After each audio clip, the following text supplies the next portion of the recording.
From Cape Canaveral Air Force Station in Florida, you're watching live coverage of the launch of the SpaceX Falcon 9 rocket and Dragon capsule from Space Launch Complex 40.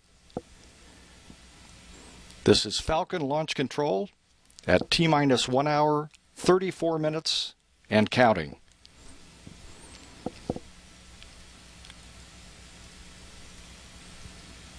On this date in history, 54 years ago, October 7, 1958, America's fledgling human spaceflight program officially received its name, Project Mercury, and a new era began.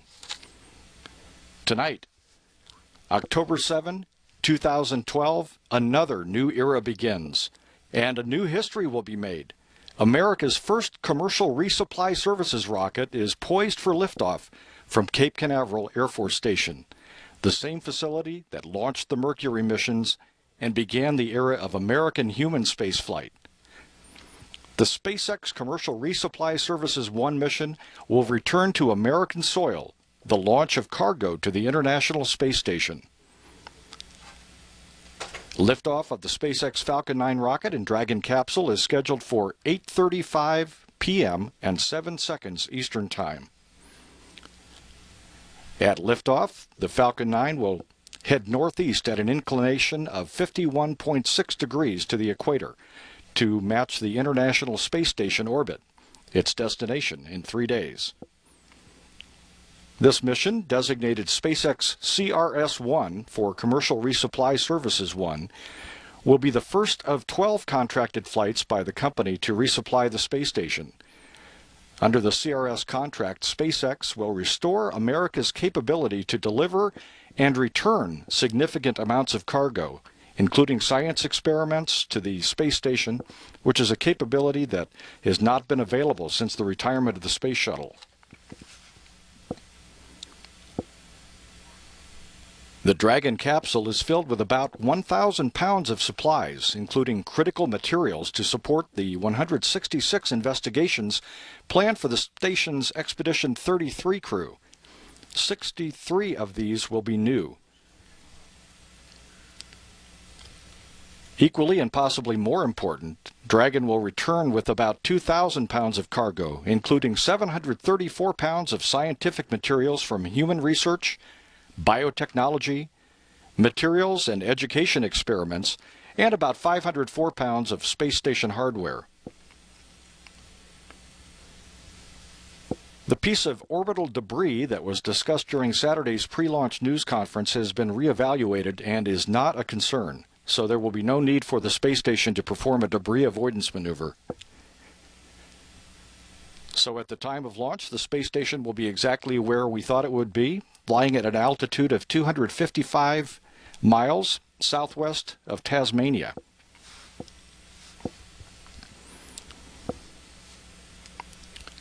Leading up to this evening, SpaceX successfully completed 2 demonstration missions using Falcon 9 and Dragon under NASA's Commercial Orbital Transportation Services Program, or COTS.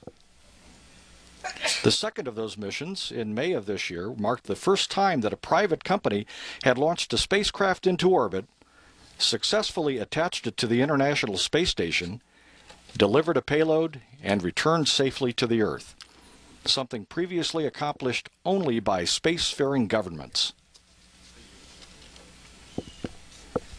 There are no technical issues. Everything has been progressing well through the countdown. Weather is 60% favorable. That's the prediction for the time of launch.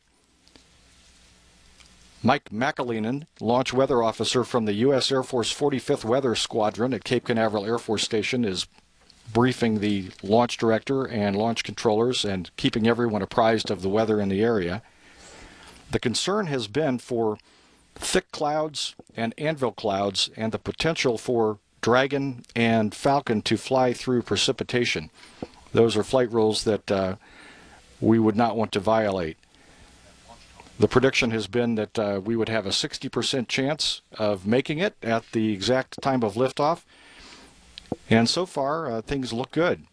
There will be a weather briefing at T-minus 1 hour, at which point Mike McAleenan will update the weather, and we'll see if he will revise the forecast at that time. We're at T-minus 1 hour, 29 minutes and counting, and in a moment we'll have an interview with International Space Station Program Manager Mike Seferdini.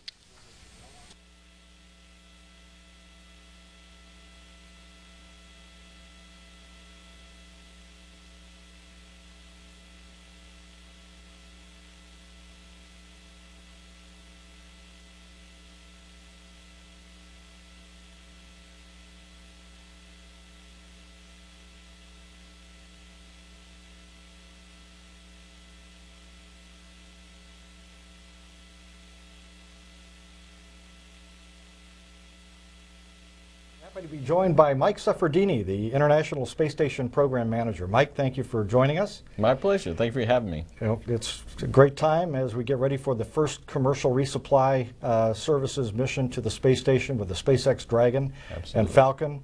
Can you tell us what this means for the International Space Station?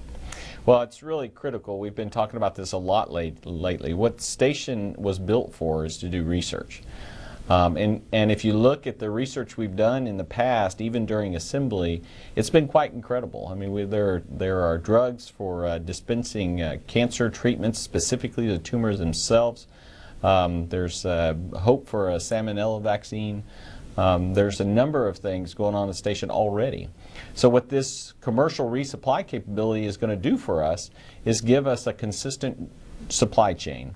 And not only is it going to give us a consistent supply chain up, but very critical, particularly to biological type research, is the return mass, to be able to have frozen samples returned home, which is very critical for us. So this really is the cornerstone or the keystone to what is going to allow Space Station to do what it was built to do. So not to be, over dramatic, but it's critical to the success of the station. Is that return capability one of the things that distinguishes the Dragon from Progress and ATV and HTV and some of the other? Correct. The only other vehicle that returns anything is the Soyuz spacecraft, which returns people, but it also returns a small amount, maybe 50 kilograms, and they're all kind of stored in special spots. So it's hard to bring a big component home. They get stuffed under the seats or in special locations, and so you don't have as much flexibility. And being only 50 kilograms, of course, that's kind of limited. The mission profile after launch, can you tell us a little bit about what happens to Dragon on its way to the space station? It does a number of maneuvers to get itself into an orbit. It actually enters an orbit that's about 325 by 200 nautical miles. Then the Dragon's going to separate, and the second stage will go on to do some secondary payload work. The Dragon will work its way up to towards ISS's orbit over a period of about 63 hours, and then capture will occur at about 6:23 a.m. Central Time on the 10th. So it's got kind of a long journey to slowly catch up with the ISS. But what we won't do is everyone kind of watched last time. We had a number of demonstration objectives, and make sure the far field and near field navigation systems work, which resulted in an extra day where we went around after testing some systems. We flew around a track pattern, came back to the ISS. All of that will not be necessary this time, so it'll just come directly to ISS to be berthed. And we have about 1,000 pounds of cargo going up and about 2,000 pounds coming back down? Correct. And the 1,000 pounds going up, as I talked about earlier, one of the advantages to having an indigenous capability is it's very easy to make decisions when a failure occurs on orbit to say, okay, this spare now is more important to me than something else was on orbit. On the flight, and so you can work with the SpaceX in this case, and we did that. There was a pump that supports the urine processing assembly that we decided after it failed on orbit, and we consumed our last spare, that we really thought we needed a spare on orbit a little sooner than the one that was going to be brought up on ATV-4, and so we were able to make that kind of adjustment. So that's in the 1,000 pounds going up, and of course in 2,000 pounds going down. We have an active capability now. Actually, it's going to be utilized going uphill as we mentioned before, to take up a number of things, including the infamous ice cream now that we've been talking about. But also those same freezers, perhaps more importantly, will begin the process of removing the samples that we've been storing on orbit. We've been doing research without shuttle there. We've been doing research ever since the last shuttle mission and filling up our freezers on orbit. And so this will be the first flight where we're able to start returning those samples that are starting to be collected on board station. It's very critical for us to get caught back up and get those samples down to the ground where we can work on them. A lot of traffic to the space station. That's nothing new. It seems like over the last several years with all the visiting vehicles, that's been the case. Can you give us a little flavor of what's coming up the rest of the year? Absolutely. So we have the SpaceX vehicle coming up, which we're fitting in before the Soyuz flight that's going to bring up the next 3 crew members to the ISS. And that launches on the 22nd of October and docks on the 24th of October. In the end of October, then we have a 49 Progress vehicles, so Progress vehicles flying to ISS. Today we have scheduled the Suniaki and Yuri will return on the 12th of November.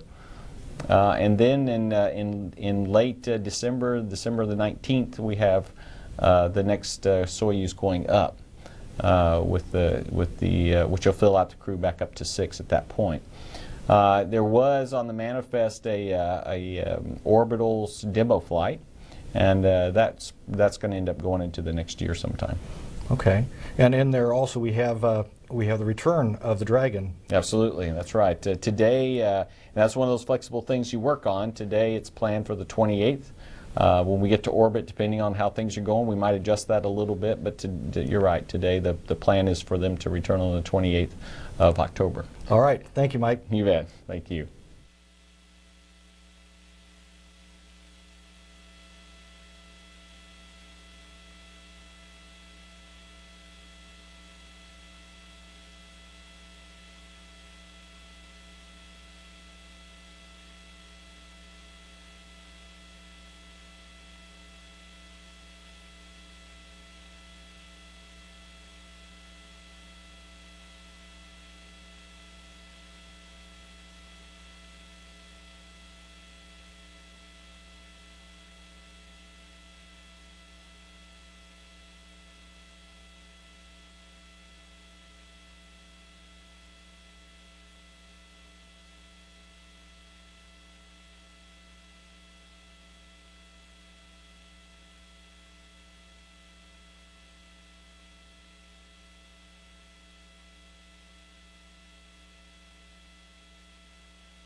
This is Falcon Launch Control at T-minus 1 hour, 21 minutes and counting.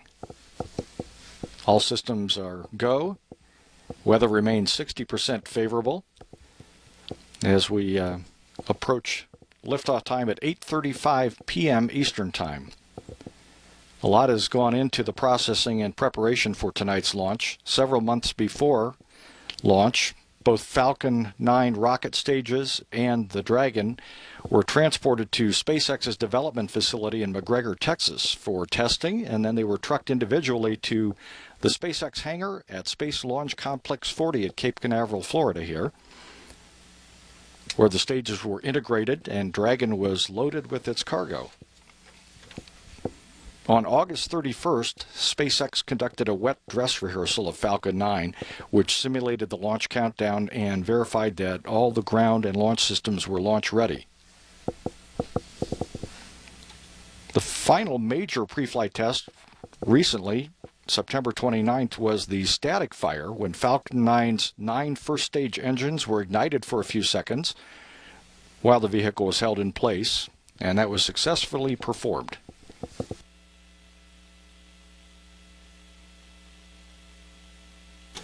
About 2 weeks ago, a formal stage operations readiness review was conducted involving representatives from all 5 of the space station's international partner agencies, NASA, the Canadian Space Agency, the European Space Agency, the Japan Aerospace Exploration Agency, and the Russian Federal Space Agency, or Roscosmos.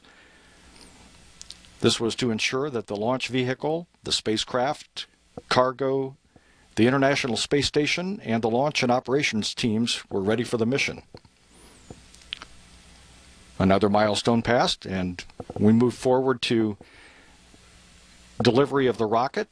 Last night, following a slight weather delay, Falcon 9 with Dragon mated was again rolled out to the launch pad. That was accomplished at 9:55 p.m. and Falcon 9 was elevated to the vertical position for launch at 1 p.m. today.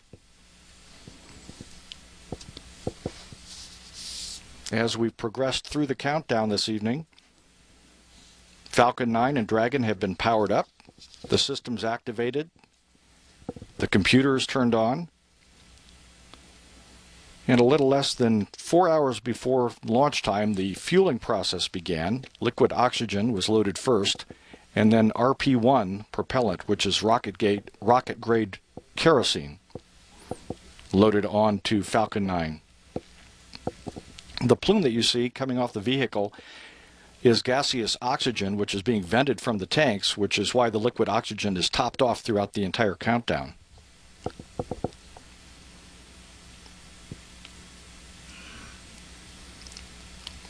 The first motion test was performed at T-minus 3 hours and 30 minutes.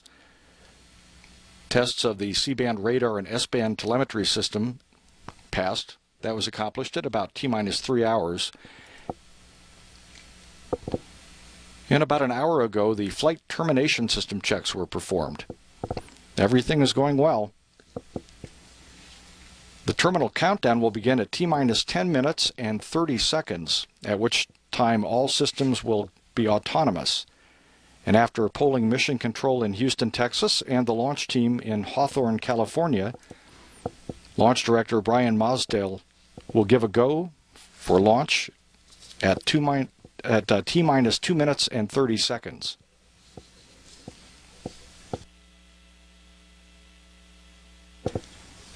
At T-minus 2 minutes, the Air Force Range Safety Officer will confirm the safety of the launch area and the eastern range. And 1 minute before launch, the flight computer will be activated.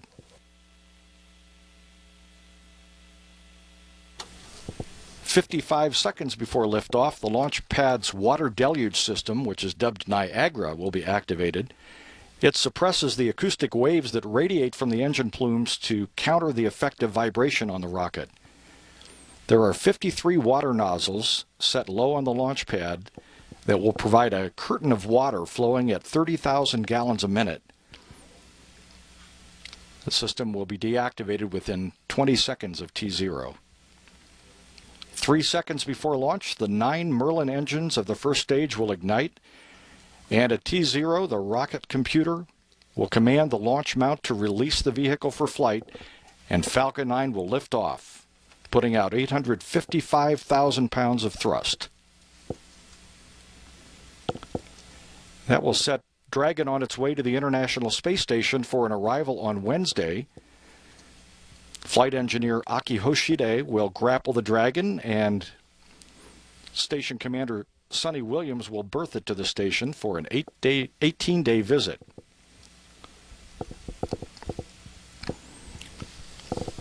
Dragon is scheduled to return to Earth on October 28th, and it will splash down about 250 miles off the coast of Southern California under 3 red and white parachutes.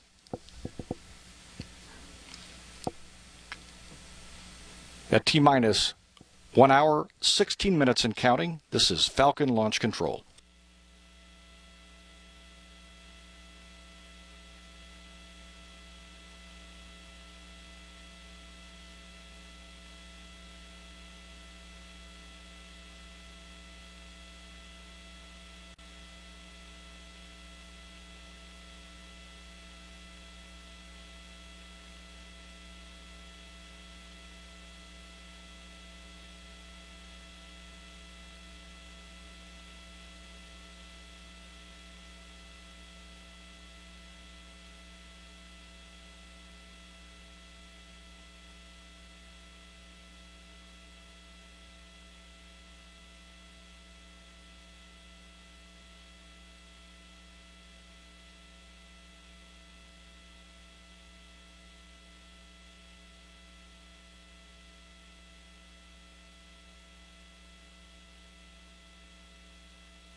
This is Falcon Launch Control at T-minus 1 hour, 10 minutes and counting.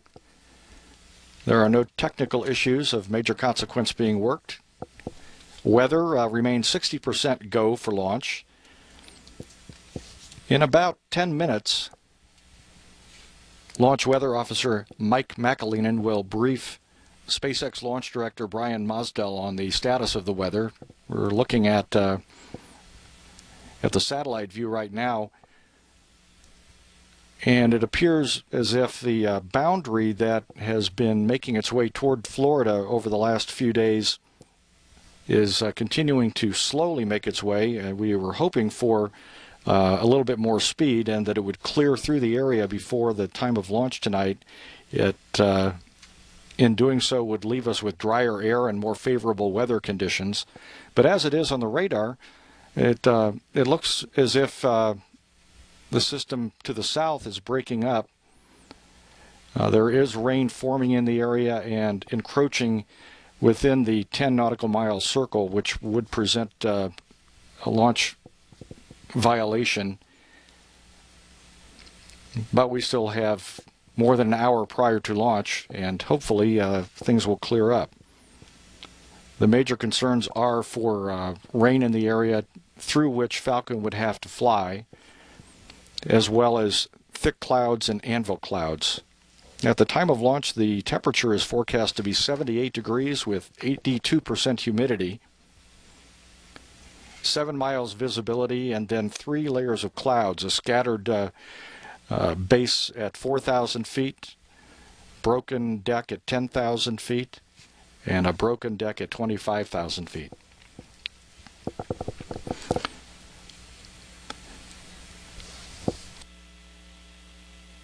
Again, there is some optimism that weather is going to cooperate with us, and we'll have an official weather briefing in about 8 to 10 minutes. This is Falcon Launch Control.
This is Falcon Launch Control at T-minus 1 hour, 3 minutes and counting.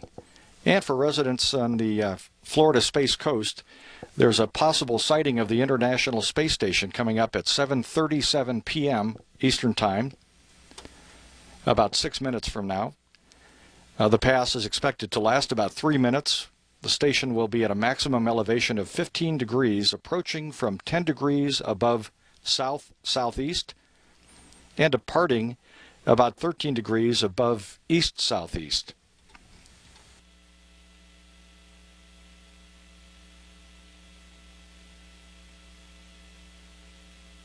We're standing by for a weather briefing from Launch Weather Officer Mike McAleenan. He'll be briefing the launch team on the forecast through the remainder of the count, and at the time of liftoff at 8:35 p.m. and 7 seconds.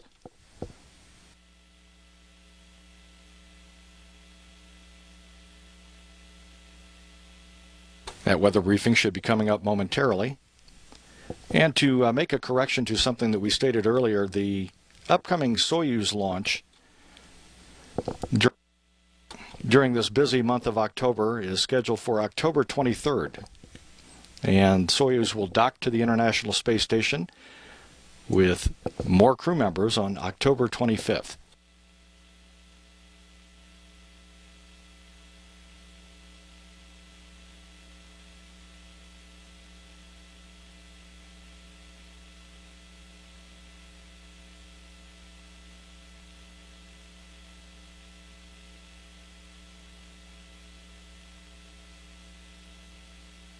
Again, we're working no technical issues of any major significance for Falcon 9 and Dragon. And weather remains 60% go.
This is the LWO with the L-1 hour range weather briefing.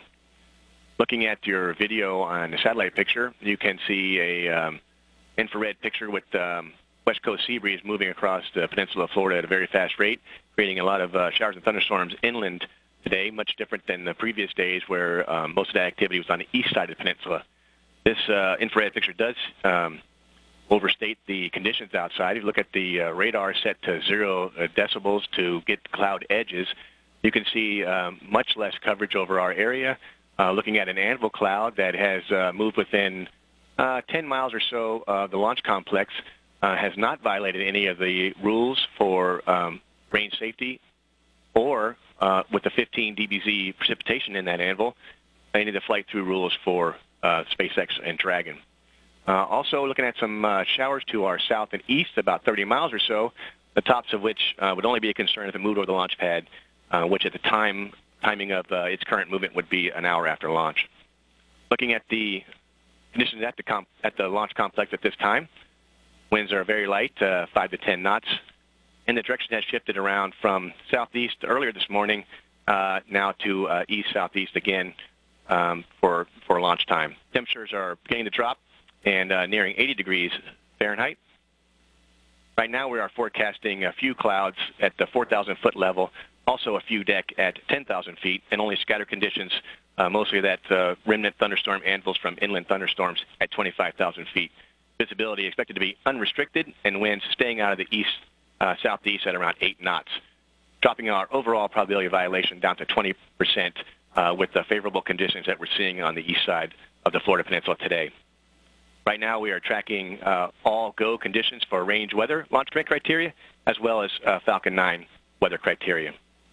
In the event of a 24-hour delay, conditions remain favorable with scattered conditions at the mid and low levels, winds out of the northeast at 10 knots, maybe a rain shower or two in the vicinity, but an overall 80% chance of no violations for launch time. For a 48-hour delay, similar conditions exist with the second or third day of easterly flow. Potential for a cumulus cloud violation exists with thunderstorms or potential rain showers just offshore rolling in. And again, but overall, just a 20% chance of that kind of condition existing. So overall, looking very good, tracking no weather issues with 1 hour to go. And that's all I have, pending your questions.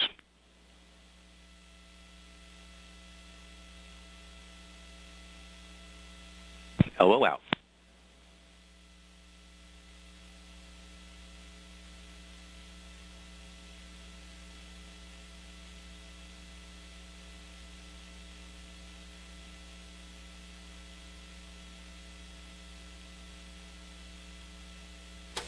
This is Falcon Launch Control at T-minus 56 minutes and counting. And good news from Launch Weather Officer Mike McAleenan from the 45th Space Wing Weather Office. He's improved our chance of a go weather forecast at the time of launch to 80%. 80% go, with the east side of the Florida Peninsula clearing out of much of the clouds and precipitation that have been in the area for the last week. He indicated that anvil clouds that were noted on the radar are not violating any of the launch commit criteria. There are showers about 30 miles south and east of Cape Canaveral Air Force Station, and those would be a problem if they drifted within the launch area, but that is not expected until about an hour after launch. Winds are now about 5 to 10 knots, just a few clouds, unrestricted visibility. Everything is looking real good for launch this evening. Again, our launch time is 8:35 p.m. and 7 seconds. That's for the launch of SpaceX Falcon 9 and the Dragon capsule to the International Space Station. This is Falcon Launch Control.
This is Falcon Launch Control at T-minus 50 minutes and counting.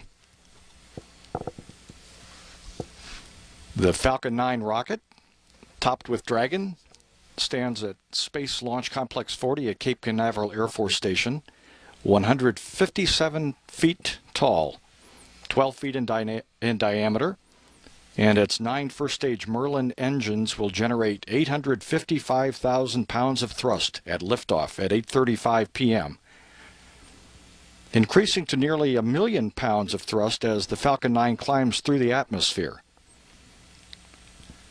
Falcon is named for the Millennium Falcon in the Star Wars movies, and the number 9 refers to the 9 Merlin engines that power Falcon 9's first stage.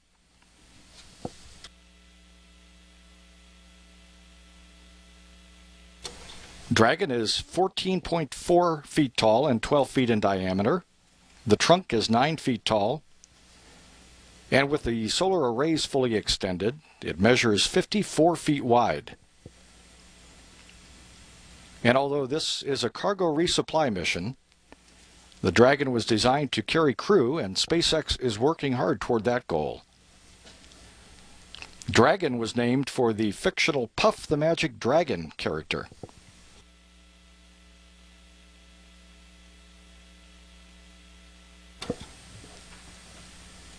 T-minus 49 minutes and counting, and coming up next we'll be talking with SpaceX President Gwynne Shotwell. This is Falcon Launch Control.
Well, we're happy to be joined by Gwynne Shotwell, who is the president of SpaceX. Gwynne, thank you so much for being here. Thanks so much for having me. This is very exciting. You had a tremendously successful mission in May, and that has led us to where we are today with the first commercial resupply services mission to the International Space Station. Falcon 9 and Dragon are ready to go, and we just wanted to get your thoughts on where things stand. Yeah, happy to be here. Thanks so much. So first of all, I wanted to thank NASA. You guys have been a great partner to us. And I also want to thank the 2,000 men and women at SpaceX who have helped get us to this day here today. Obviously, we had a huge amount of work to do. It resulted in an enormous success for us in May, this past May. And leading up to this particular mission, we're very excited. Well, we have a tape that we'd like to show and ask you to talk a little bit about it, the preparations that are underway for this flight with Dragon and Falcon 9. Sure. So you see the Falcon 9 was over there on the right. Now you see Dragon here vertical. We mate the two in the horizontal position. So what we're doing right now is checking this stack and using the huge ground support equipment to rotate that Dragon to the horizontal. This is actually done at our hangar facility here at Cape Canaveral. This activity occurred on Sunday, just this past Sunday. The day prior, the Saturday just before, we had executed our static fire, hitting our T0 right on the money, which was great. So what we're doing is we're mating these two systems now. We're going to be rolling out and doing a dry dress rehearsal, which was Tuesday this past week. Okay. There we're executing the roll here.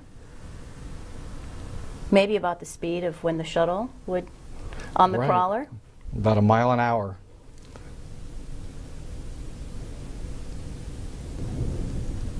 So we went out vertical for the dry dress, or we rolled out horizontal, went vertical for the dry dress. Then we brought the system back into the hangar, and we're actually just rolling out again for flight. And this is at Space Launch Complex 40. That's correct.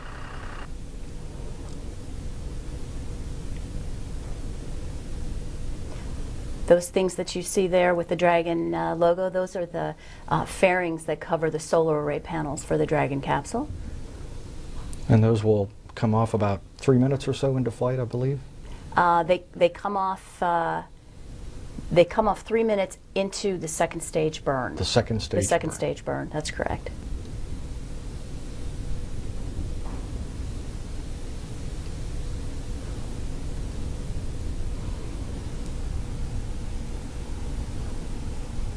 Everybody's busy, making sure the operation is going successfully. The giant lightning towers there, very necessary here for launching out of the Cape. Right. Very exciting. Well, you and your whole team have done a phenomenal job. There must be an awful lot of excitement. People are very excited, no question. They were very excited for the success that we had in May, and they're very much looking forward to getting on with the operational mission. So everybody's really pumped for this. Well, so are we. Thank you very much for being here. Thanks very much for having.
This is Falcon Launch Control at T-minus 41 minutes and counting.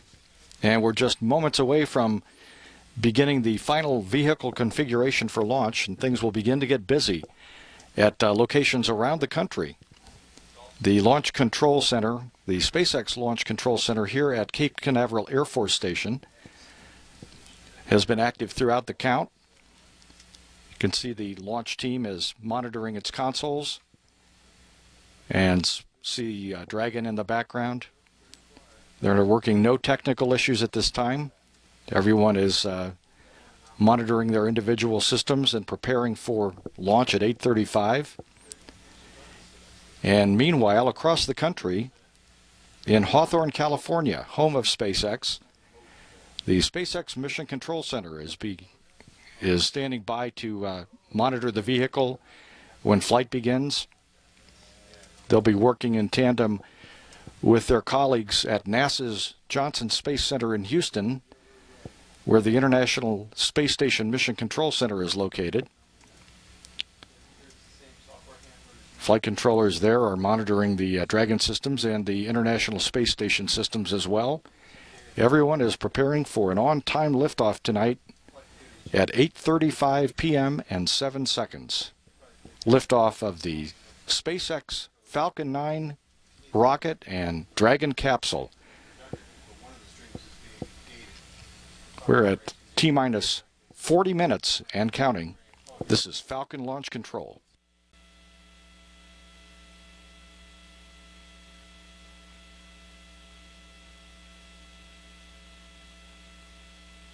GC, are you ready for vehicle release final setup? GC is ready. Copy that. Proceeding.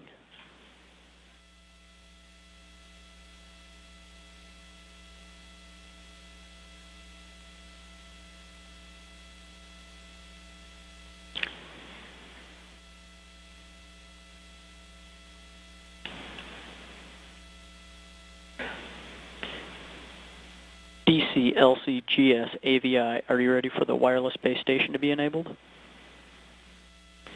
AVI is ready. Do we do that at T-minus 40 minutes? That's affirmative. Copy. GS is ready. DC is ready. LC, are you ready for the wireless base station to be enabled? I am ready. Copy that. There will be additional network traffic coming through as the base station is enabled.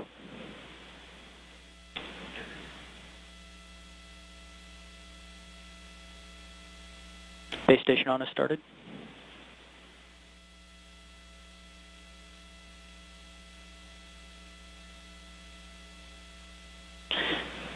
CE, prepare for the terminal count poll.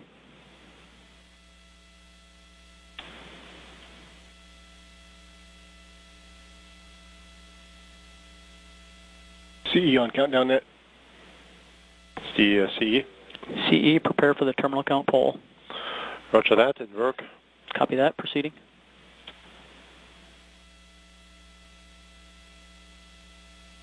TTEP vent is aborting nominally through YOTA. GNC, there was a print INAV command being sent. Dynamics data setup has started.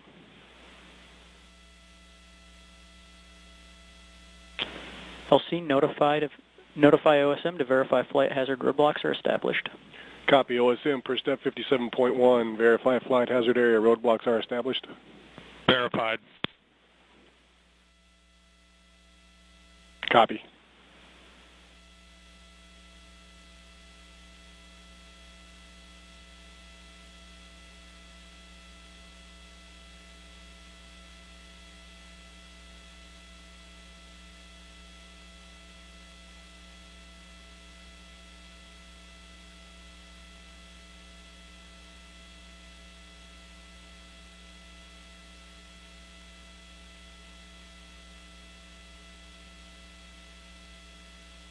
A supplemental weather briefing is not required. Copy that. Entering 0 to skip.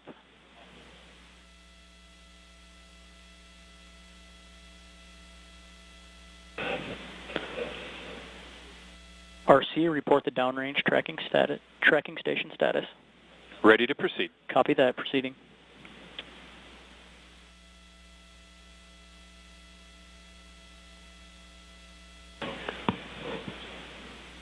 ROC, report range status. Range status is proceeding. Copy that.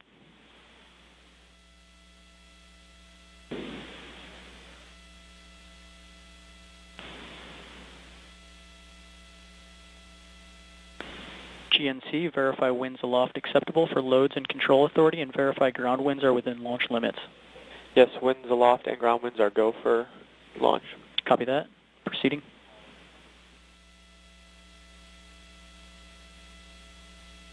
Flight software, verify consoles have no critical errors. That's verified. Copy that. Proceeding.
This is Falcon Launch Control at T-minus 35 minutes and counting.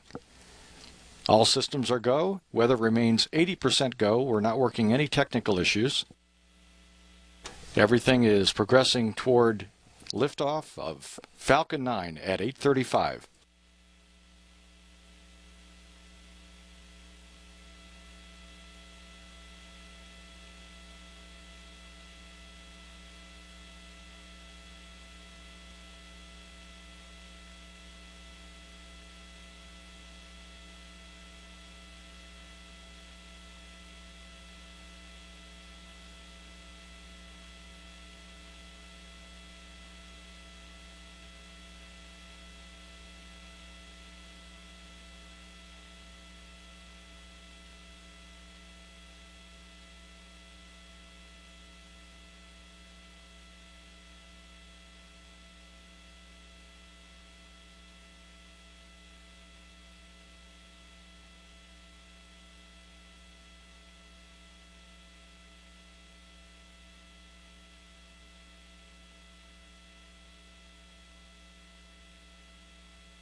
This is Falcon Launch Control at T-minus 31 minutes and counting. Everything's still proceeding normally. At 8:35, when Falcon 9 lifts off with Dragon on top, Dragon will be carrying about 1,000 pounds of clothing, food, and other supplies for the space station crew, as well as science payloads for NASA, the Japan Aerospace Exploration Agency, and the European Space Agency. And the delivery will also include station hardware, other supplies, and chocolate vanilla swirl ice cream for the space station crew. Taking advantage of Dragon's capabilities for lifting payloads powered, there's a freezer that is being taken up to the space station crew, and it is stocked with ice cream.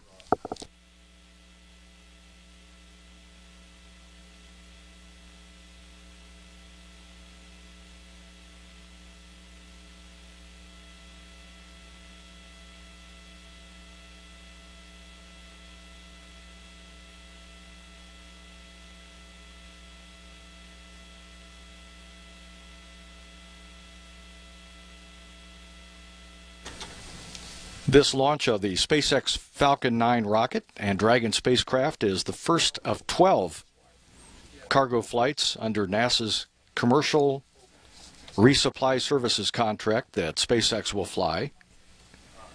All these missions to the space station through 2016 on a contract that is worth $1.6 billion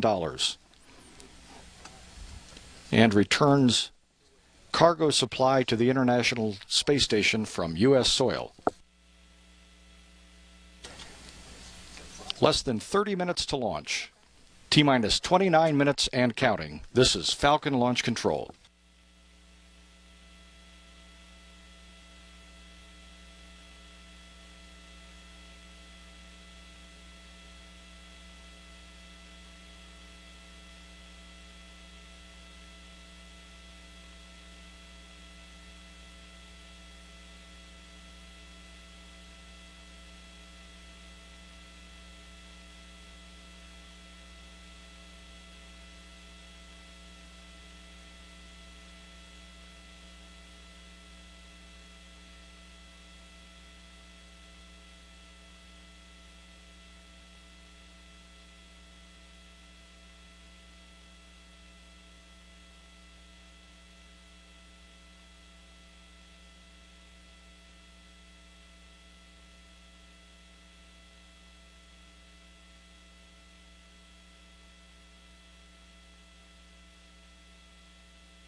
LC, verify all previous auto and procedure steps are closed prior to proceeding.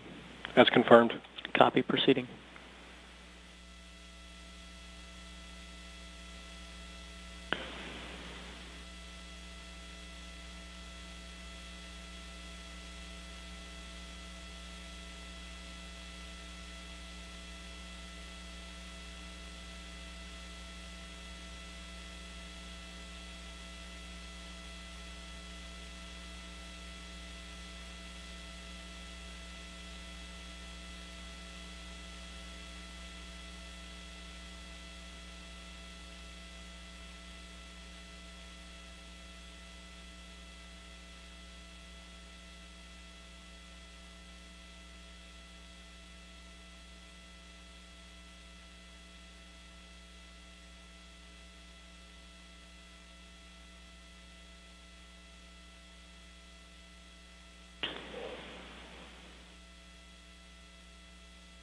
CE, poll stations and report LCCs are ready for terminal count.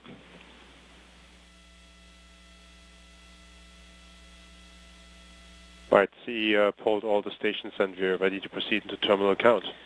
Sounds good, proceeding.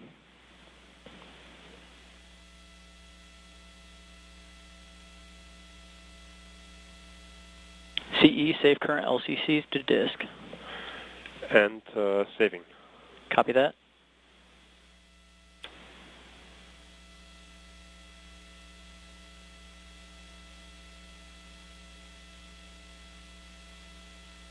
LC, execute final test launch preparations per procedure 1.160. That's in work. Copy that.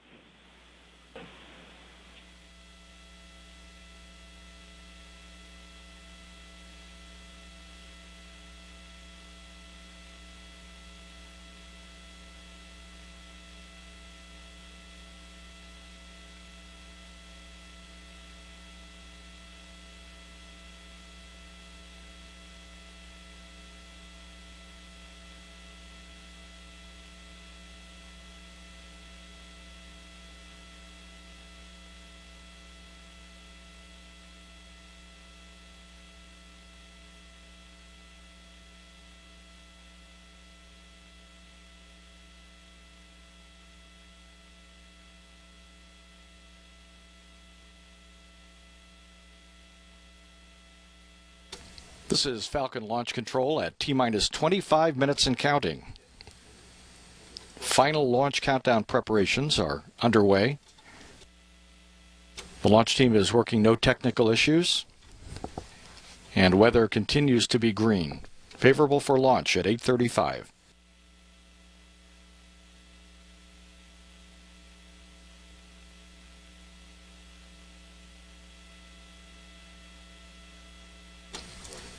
In addition to following the flight of Falcon and Dragon, on the first commercial resupply services mission to the International Space Station by watching NASA television. You can follow the mission at NASA's website, www.nasa.gov/station, and through NASA's social media.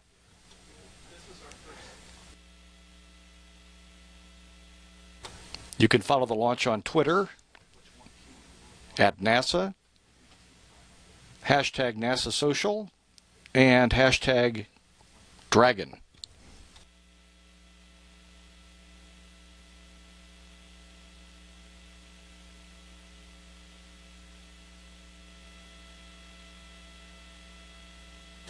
Less than 25 minutes from the launch of Falcon 9 and Dragon.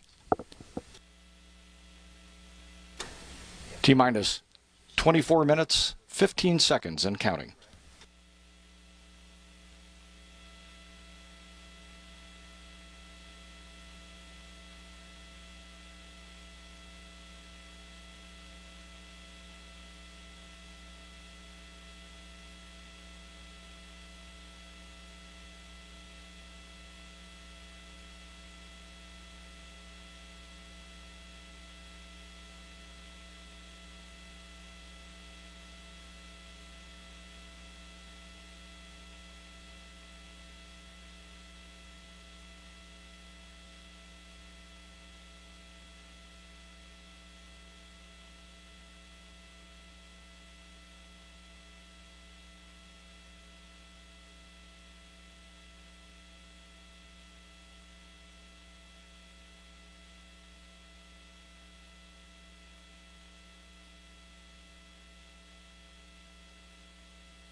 This is Falcon Launch Control at T-minus 22 minutes, 32 seconds and counting. Dragon is fully loaded with more than 1,000 pounds of cargo taking it to the space station, but equally and perhaps more important is Dragon's ability to return cargo from the station.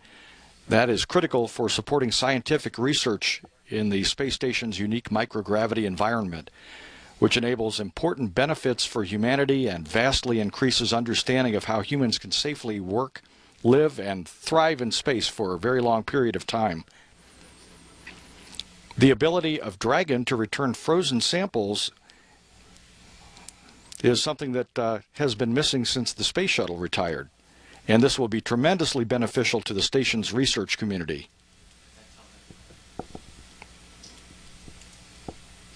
All systems remain go.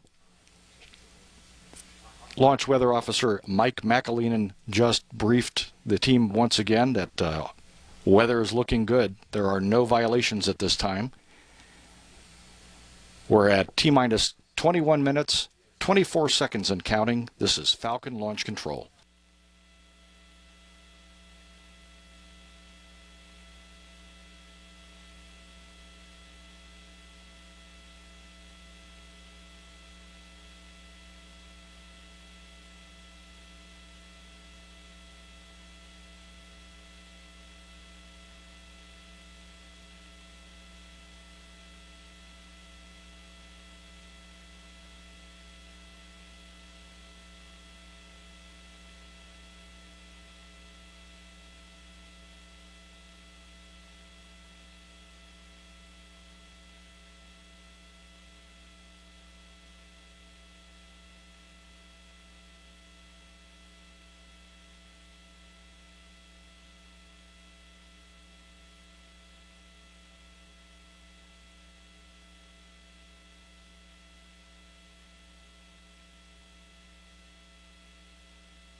This is Falcon Launch Control at T-minus 19 minutes, 10 seconds and counting. And we've begun final launch countdown preparations.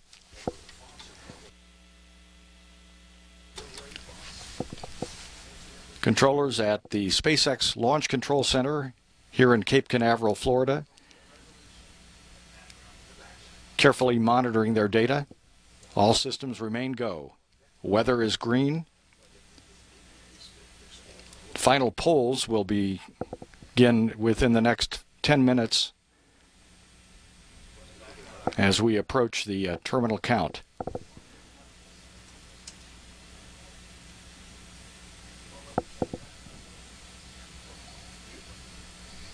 T-minus 18 minutes, 23 seconds and counting. This is Falcon Launch Control.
This is Falcon Launch Control at T-minus 15 minutes, 20 seconds and counting.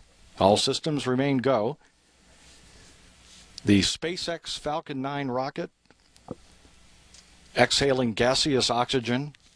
The rocket is fully fueled with RP-1 propellant, a rocket-grade kerosene, and liquid oxygen that will power the 9 Merlin engines and lift the Falcon rocket off the launch pad at Cape Canaveral Air Force Station in Florida on its way to the International Space Station.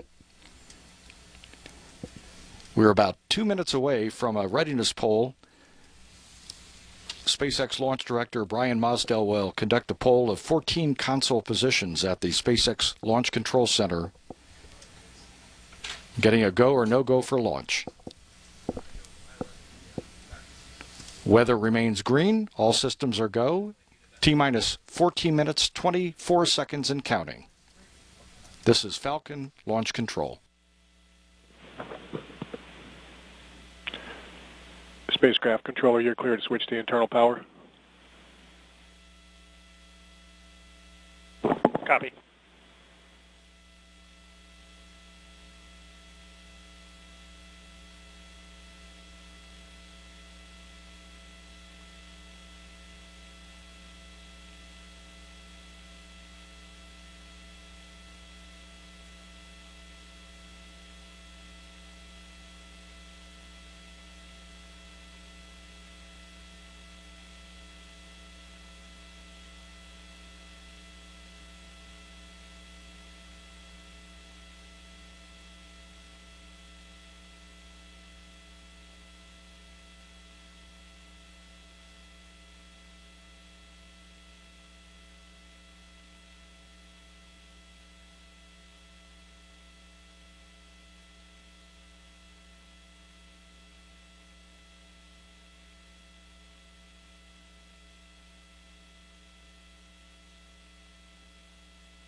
All stations verify ready for launch. All stations acknowledge. FTS. FTS, go. Prop. Props, go. AVI. AVI, go. GNC. GNC, go. Ground. Ground, go. VC. VCs go. GC. GC, go. DC. DC's, go. RC. RCs, go. OSM. OSM, go. ROC. Rocks, go. CE. Go. LD. LD is go. MD. MD's, go. LD, verify go to initiate terminal count. LC, you are go to initiate terminal count. Copy.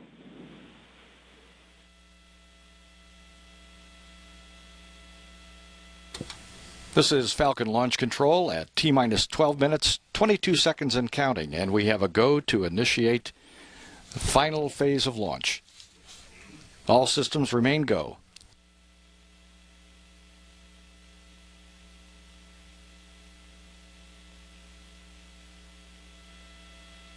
The terminal countdown will begin at T-minus 10 minutes and 30 seconds.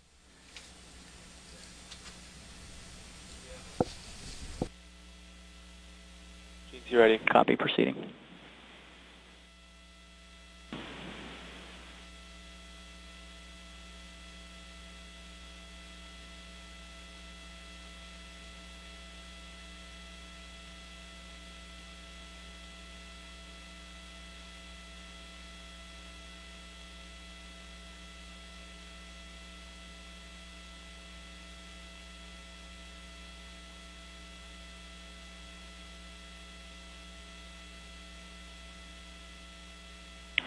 RC, start the range video recorders. Roger.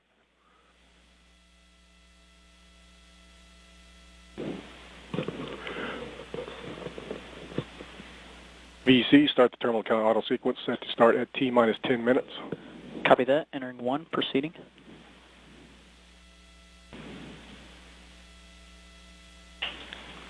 If a hold is called from this point forward, the terminal count auto sequence will be aborted. Indicate an abort or hold condition by verbally saying hold, hold, hold on the primary countdown net. In this event, VC will immediately abort the idle sequence. VC shall not abort the idle sequence after T-minus 10 seconds, and operators shall not call a hold after T-minus 30 seconds.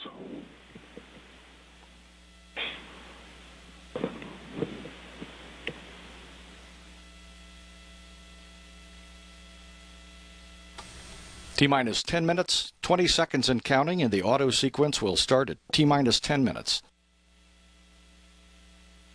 Attention all personnel, stand by to pick up the count. T-minus 10 minutes and counting on my mark. 3, 2, 1, mark. VC announce the auto sequence has started. Dragon terminal count and terminal count launch have continued and started. RCO, confirm clock is counting. RCO, confirm clock is counting. GCVC, stand by on FireX. Standing by. Pre-valves are coming open. OSM, verify launch and able to flight. RCO, switching to flight. The 9 first stage Merlin engines have begun chilling. Counting T-minus 9 minutes and 20 seconds on my mark. Mark. Aux pulleys are open. We are now chilling in all 9 engines on first stage. good feedback on all prevals.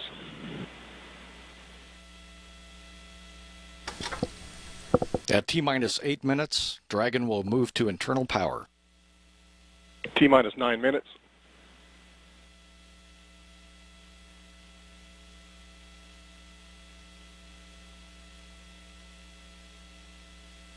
All systems are go. Weather is green. Heading for an on-time liftoff of the Falcon 9 at 8:35 and 7 seconds.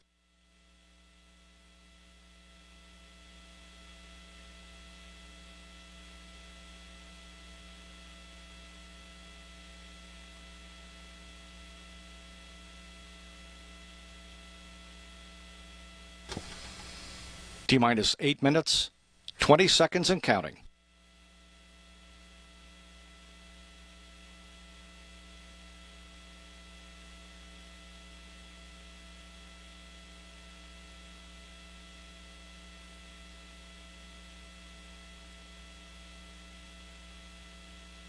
T-minus 8 minutes.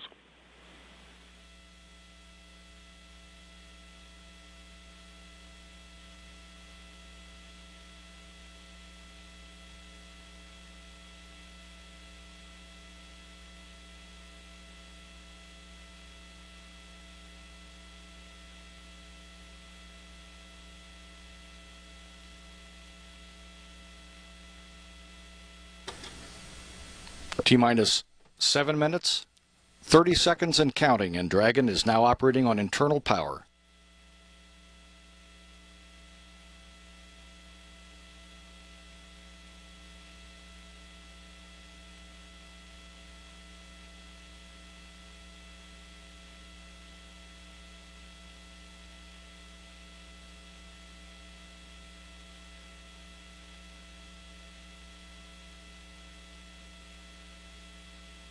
T-minus 7 minutes.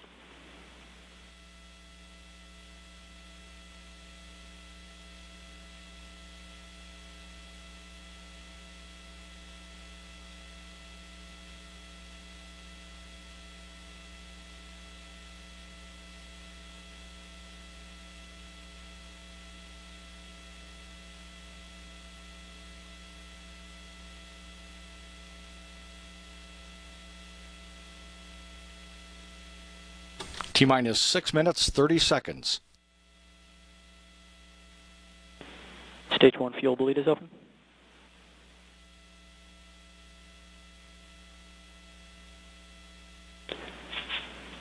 Vehicles in self-alignment. The flight computer aboard is in self-alignment. At T-minus 5 minutes and 30 seconds, Dragon's terminal count will auto-start.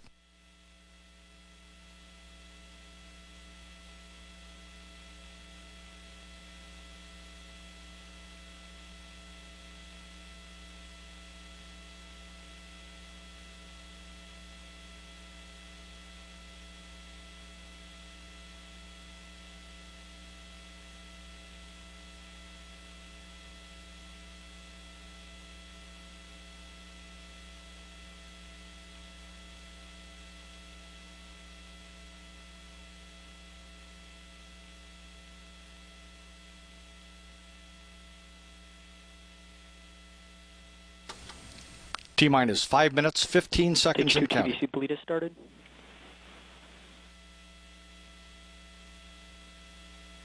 About 30 seconds away from transferring Falcon 9 to internal power. T-minus 5 minutes. GN2 load ended nominally.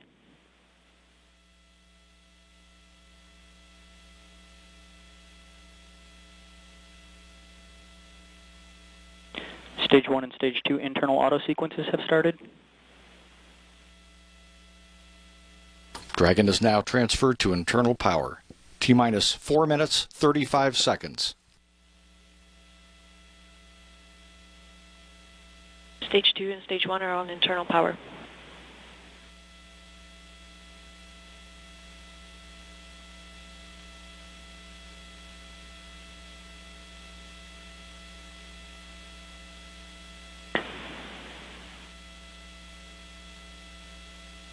Vehicle release auto sequence is started.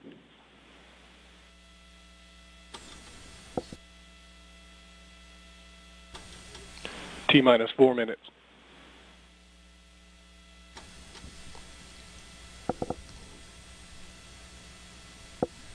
At T-minus 3 minutes, 11 seconds, Start of stage 2 TVC vehicles. the flight termination system will be armed. Tip system is setting up.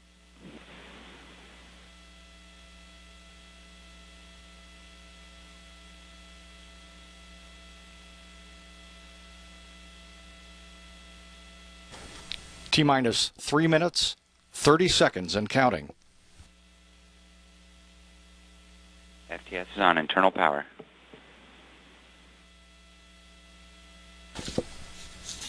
At T-minus 3 minutes, liquid oxygen topping will terminate.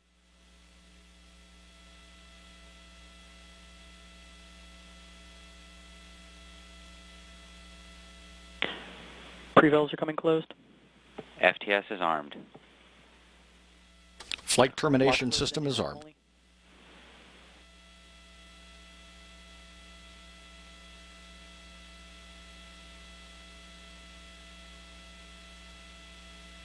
Fuel trim valves are set to their flight positions. At T-minus 2 minutes, 30 seconds, SpaceX launch director will verify a go for launch.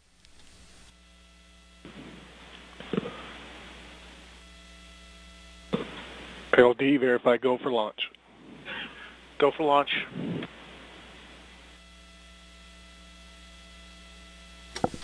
At T-minus 2 minutes and counting, the Air Force Range Control Officer will verify the eastern range is go. Ended nominally.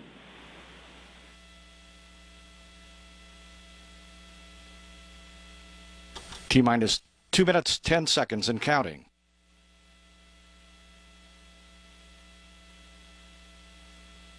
Rock, verify range go. Rock, verify range go.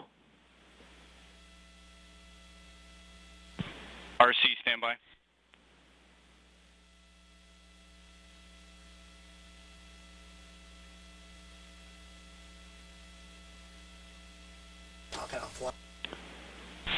RC, this is Rock on Countdown Net. Range green. Pre-valves are coming open. Helium load is ending nominally. Aux bleeds are open. One final engine chill for all 9 Merlin engines on first stage. Everything is go. T-minus 1 minute, 20 seconds and counting. Purge ISO is opened.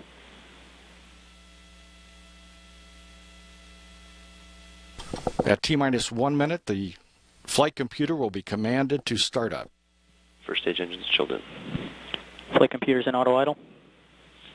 T-minus 1 minute.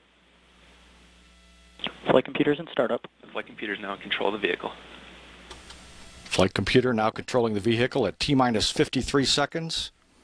Standing by for the propellant tanks to flight pressure.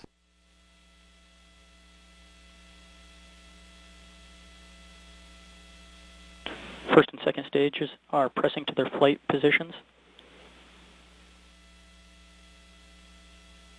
Helium checkout is aborted nominally. T-minus 30 seconds.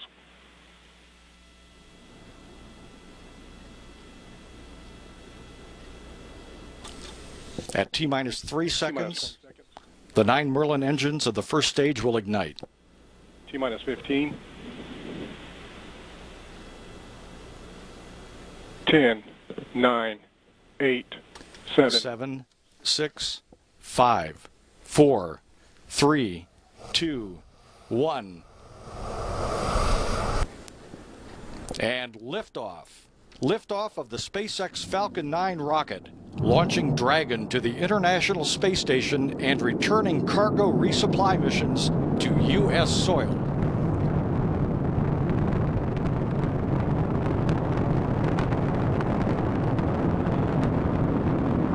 Starting gravity turn.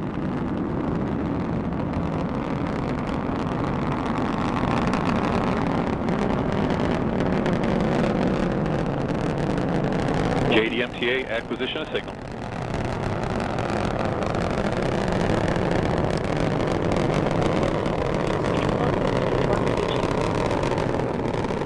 T plus 45 seconds. 1 minute and 10 seconds after liftoff, the Falcon 9 will reach supersonic speed, passing through the area of maximum dynamic pressure 10 seconds later. Vehicle is on a nominal trajectory at 5 kilometers in altitude, velocity of 230 meters per second, and downrange distance of 700 meters. Vehicle is supersonic.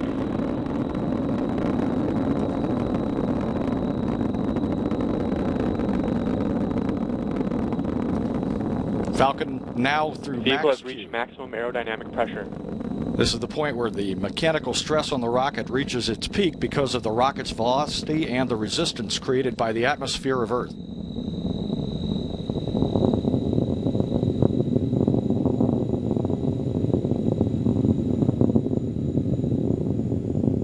Second stage will start an engine chill.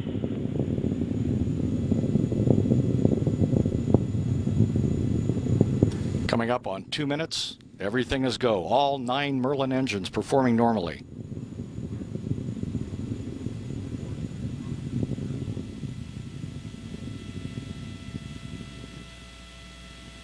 About 2.5 minutes into the flight, Dragon power systems are 56 nominal. miles high and traveling at 10 times the speed of sound.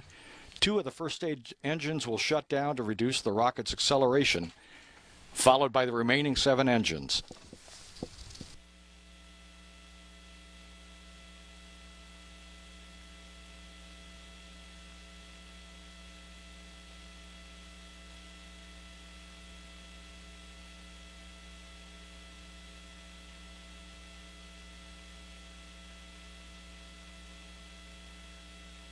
Approaching MECO 1.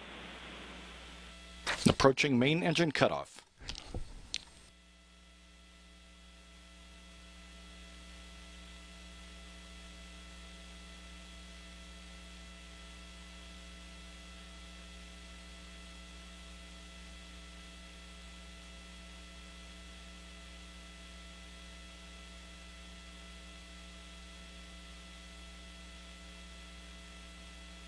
Past the mid-MECO point. First stage shutdown. And the first stage has shut down. Confirmed. The first and second stages are separating. And that ignition confirmed.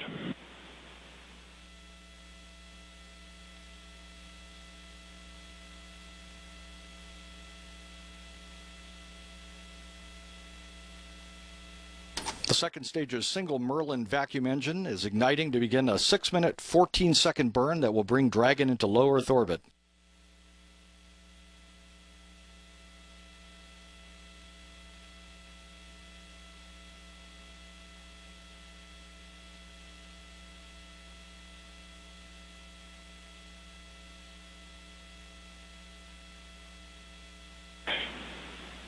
The Dragon nose gun has been jettisoned.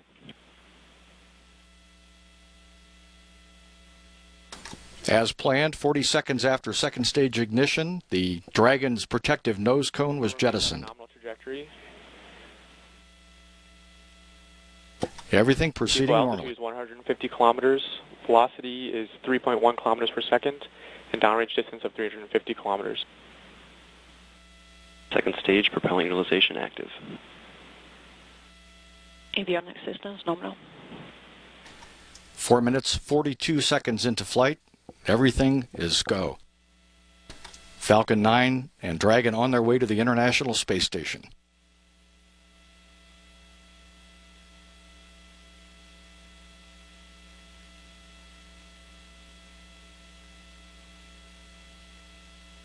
New Hampshire acquisition of signal.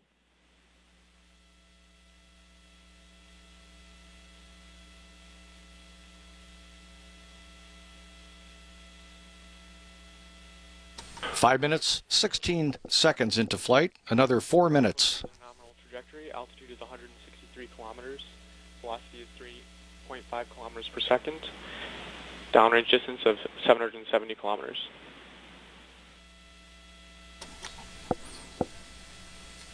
About 3.5 minutes of flight left for the second stage engine. Set to cut off at 9 minutes, 14 seconds after launch.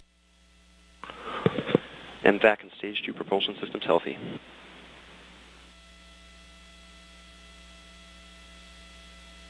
Avionics system and RF link is solid.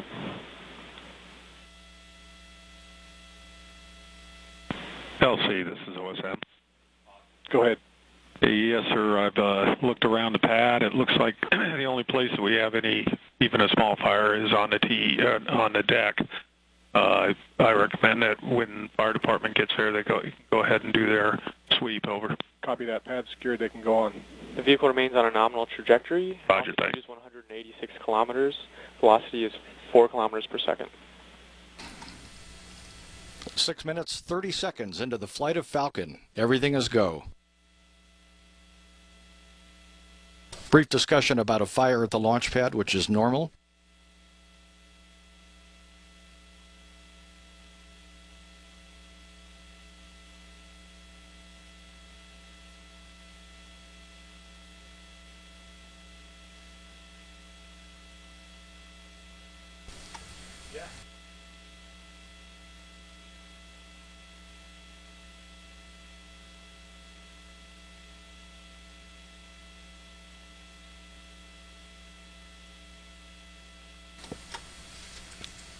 Seven minutes, 14 seconds into flight.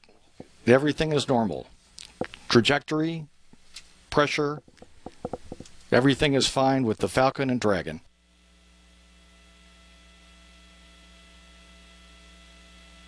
The vehicle remains at a nominal trajectory, altitude of 200 kilometers, and velocity of 4.9 kilometers per second. LC, this is OSM. They're just about there. I recommend we go ahead and go into amber. Over. Copy, please do. Roger. Do whatever you got to do to get them in there. Pad's saved. Roger.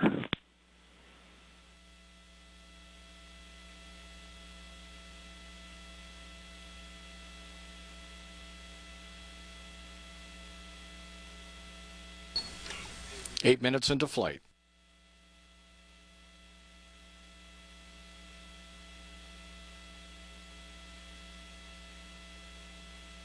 Vehicles passing through the head-on gate.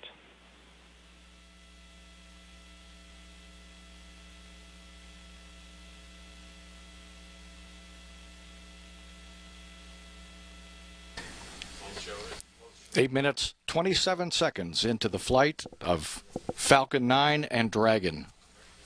On the first commercial resupply services mission to the International Space Station, everything is operating normally. About 45 seconds away from second stage engine cutoff. FTS has been saved. Vehicle is in terminal guidance mode. Avionics systems are nominal.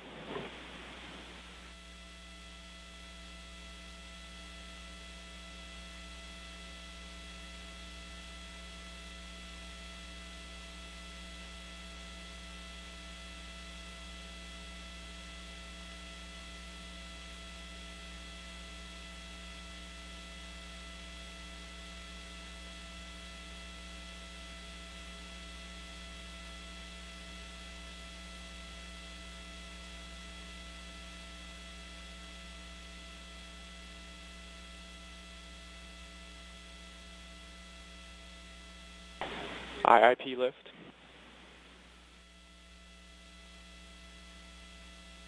And next shutdown confirmed.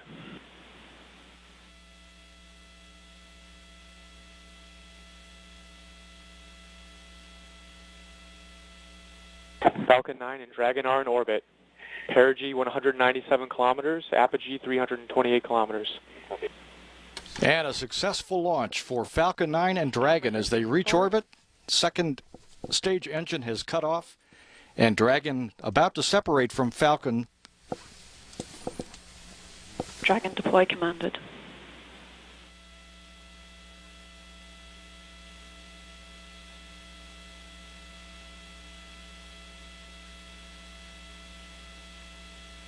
Dragon deploy confirmed. And we have confirmation. Dragon has separated from Falcon 9.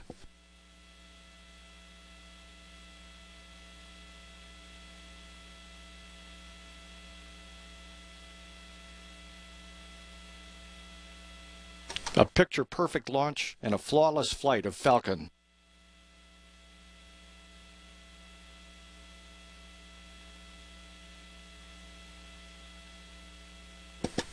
10 minutes, 55 seconds into flight, and Dragon will deploy solar arrays in about 20 seconds.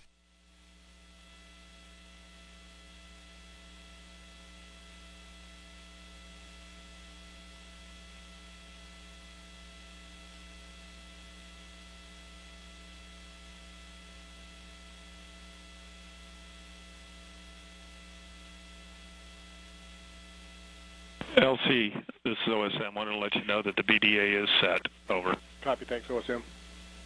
Camera pointing aft.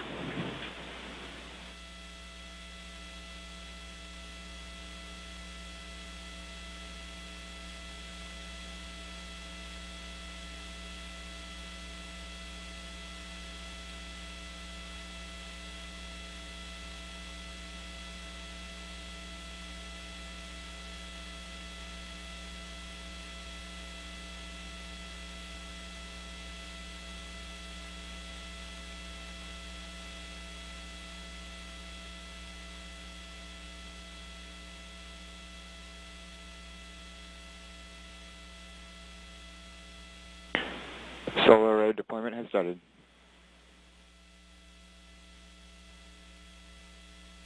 "12 minutes, 20 seconds into flight. Solar array deployment is underway.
"14 minutes into flight, standing by for confirmation of solar array deploy."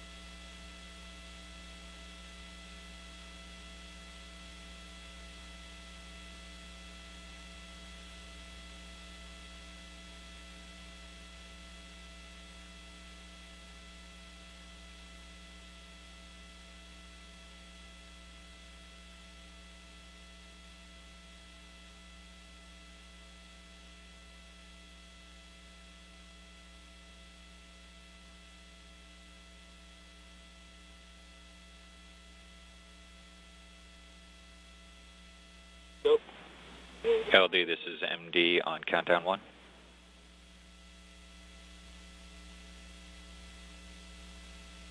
Stand by, MD. Go for LD. Yeah, MD, LD, or correction, LD, this is MD. Dragon is on orbit. Good arrays. We're going to be signing off. Thanks for the ride. You bet. Great mission, MD. Take it from here. You too. And great news, confirmation of solar array deploy on the Dragon spacecraft. The 2 solar array wings, 8 panels total, will produce more than 5 kilowatts of power as the spacecraft makes its way toward the International Space Station for a grapple planned for Wednesday, October 10th at 7:22 a.m. Eastern Time, followed by Dragon berthing at 9:40 a.m. and the delivery of over 1,000 pounds of cargo and science to the International Space Station. Coming up shortly, we'll talk with International Space Station program scientist Julie Robinson.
And we're happy to be joined now by Julie Robinson, the International Space Station program scientist. Julie, welcome. Thanks, it's great to be here. Thank you for being here.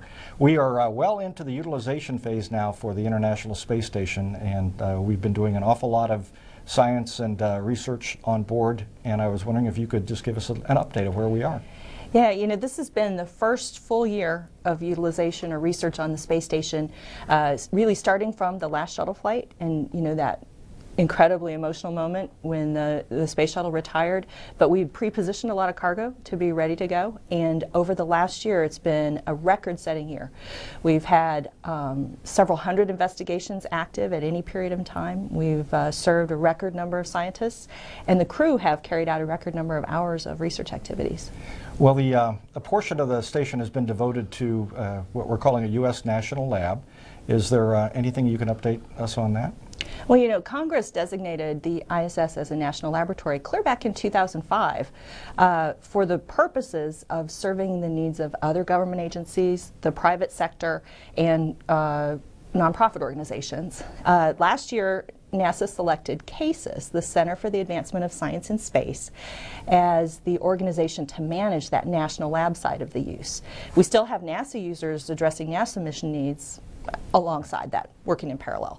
And so we've seen incredible growth and development in that area. There are now open research announcements sponsored by CASIS for users in pharmaceutical industries, in biotech, and in soon in materials and earth sciences as well, to come in and use the ISS to help provide benefits back here on Earth.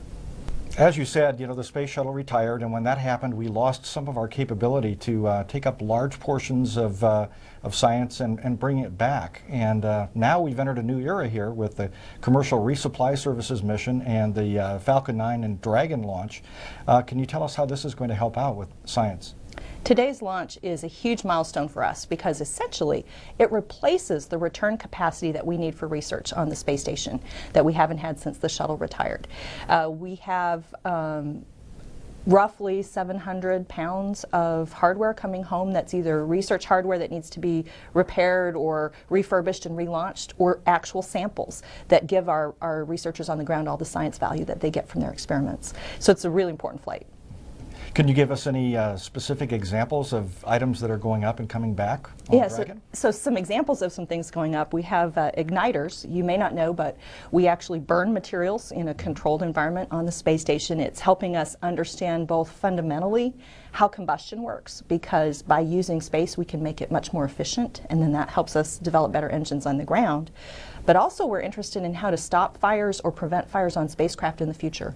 You know, there have been some really devastating fire-based incidents in spacecraft, and so understanding how combustion works in space and then being able to control it is also important. So we're launching some igniters for an experiment called BASS, which is burning of solids on ISS. It's been going on for a little while now. Another example is we have some yeast flying as part of an investigation called Micro 6 that's looking at how microbes and fungi respond to the space environment. And so far what we've been learning about microorganisms is that space gives us some areas that help model what's happening in the human body and gives us insights into human health, which is pretty exciting. And I understand that there is a glacier freezer that will be coming back down.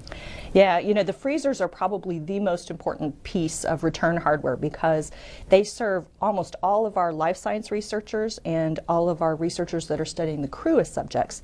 That's how we return all of the samples: blood, urine, plants, things in fixatives, and so forth. And so having that return capability, our freezers have been getting pretty full on ISS, and so this is really important for getting that getting those frozen samples down and getting the analysis going back here on Earth. Now for some time we've had increments or expeditions on the station that have been lasting about 6 months, and NASA and the international partners just announced in the last several days the extension to 1-year increments. How do you see that playing into what you're doing? Yeah, we've been working on this concept across the partnership for a few months now, and what was really important about it is that no matter what we've learned on ISS so far with 6-month increments, what happens in the next 6 months that a crew member's in space is kind of an unknown to us. And so what we'll be able to do with these 2 subjects and with a joint U.S.-Russian international partner research program, we'll be able to test the bounds, and then that helps us define what we need to do over the rest of the time that we do research on ISS. And this will, of course, help us as we plan long-term exploration missions. It will. You know, if we had the technology to go to Mars today with our current knowledge, if we'd built something like that, it would take us about 9 months to get there, give or take. And so we really need to know a little bit longer than a 6-month mission. We need to know that pattern of things like bone loss, the impacts on eye health that we've seen, the impacts on muscle. We need to understand what a little bit longer duration mission does. Once we see that, then we'll know if we need to do more studies of that type or if we can stick with our 6 months and we really learn everything we need to know about the human body in space. All right, Julie, thank you very much for taking time to be with us. It's a pleasure. All right.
This is Falcon Launch Control at 25 minutes, 44 seconds into the flight of Dragon, en route to the International Space Station,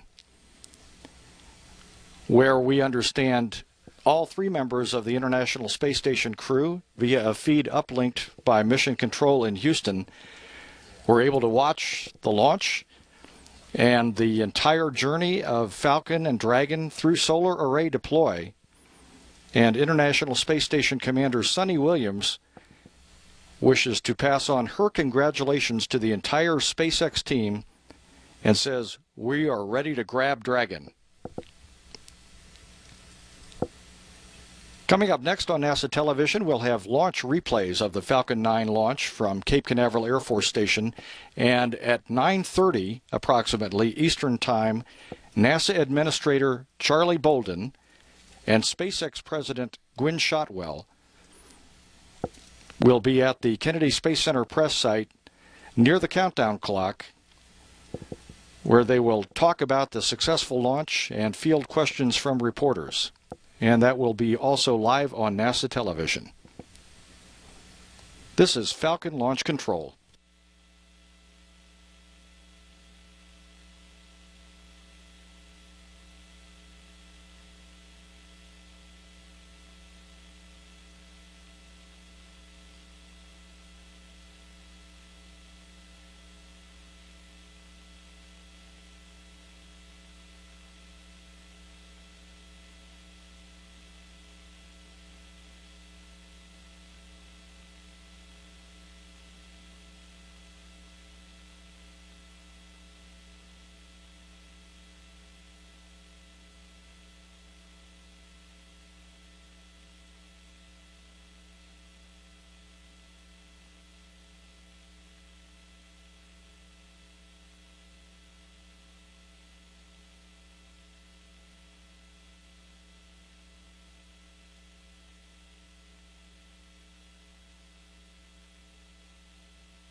Eight, 7, 6, 5, 4, 3, 2, 1.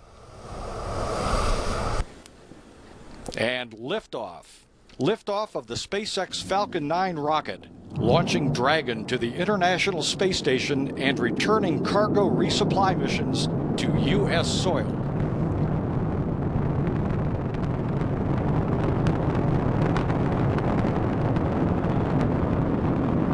Starting gravity turn.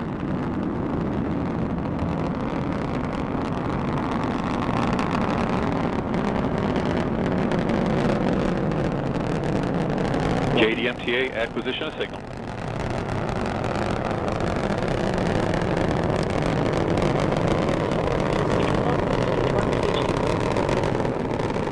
T plus 45 seconds. 1 minute and 10 seconds after liftoff, the Falcon 9 will reach supersonic speed, passing through the area of maximum dynamic pressure 10 seconds later. Vehicle is on a nominal trajectory at 5 kilometers in altitude, velocity of 230 meters per second, and downrange distance of 700 meters. Vehicle is supersonic.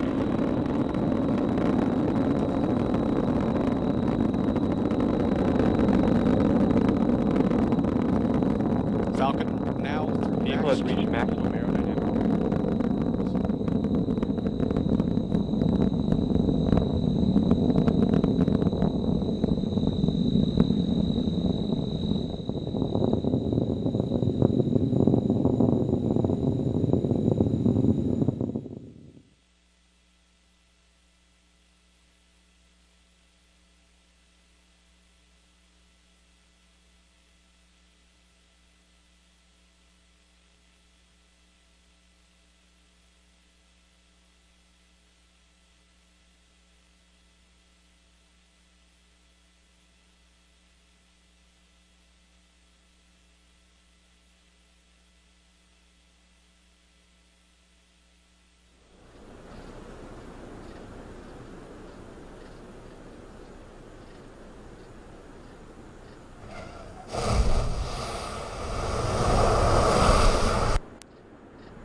3, 2, 1. And liftoff. Liftoff of the SpaceX Falcon 9 rocket, launching Dragon to the International Space Station and returning cargo resupply missions to U.S. soil.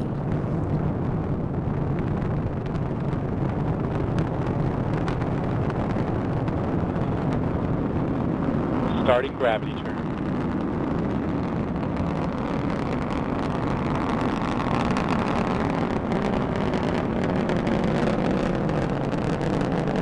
JDMTA acquisition of signal.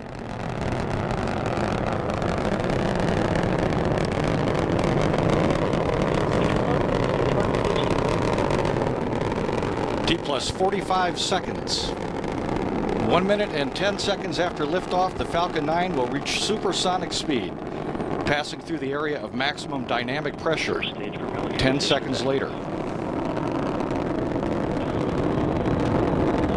Vehicle is on a nominal trajectory at 5 kilometers in altitude, velocity of 230 meters per second, and downrange distance of 700 meters. Vehicle is supersonic.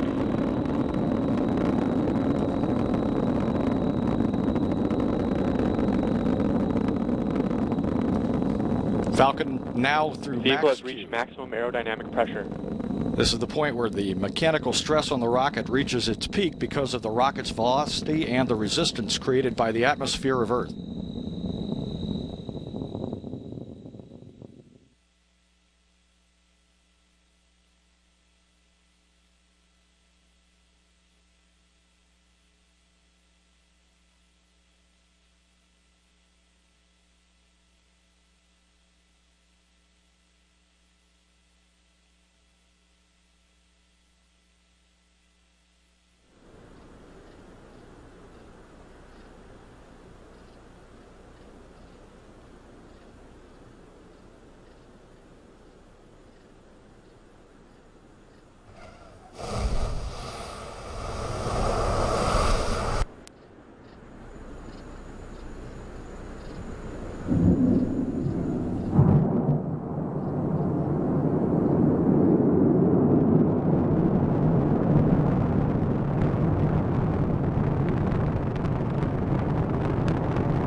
This is Falcon Launch Control, 40 minutes, 54 seconds into the flight of Dragon.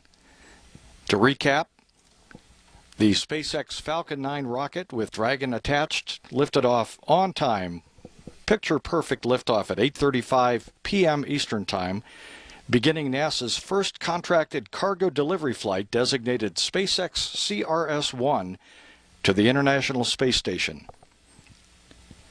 Coming up at approximately 9:30 p.m., NASA Administrator Charlie Bolden and SpaceX President Gwynne Shotwell will join assembled news media at the Kennedy Space Center press site to talk about the success of launch and to field questions from the assembled media. That will be followed at 10 p.m. by the post-launch news conference featuring NASA Headquarters Director of International Space Station, Sam Shamimi, and SpaceX President Gwynne Shotwell. As the Dragon capsule traverses toward the International Space Station, NASA television will pick up coverage of Grapple on Wednesday, October 10th at 3 a.m. Central Time, 4 a.m. Eastern Time, for a Grapple that's scheduled at 6:22 a.m. Central, 7:22 a.m. Eastern Time. And then NASA television will cover berthing. Coverage will begin at 9:15 a.m. And Space Station Commander Sonny Williams set to attach Dragon to the International Space Station at 9:40 a.m. Eastern, 8:40 a.m. Central Time. This will conclude our coverage of the SpaceX Falcon 9 Dragon launch. This is Falcon Launch Control.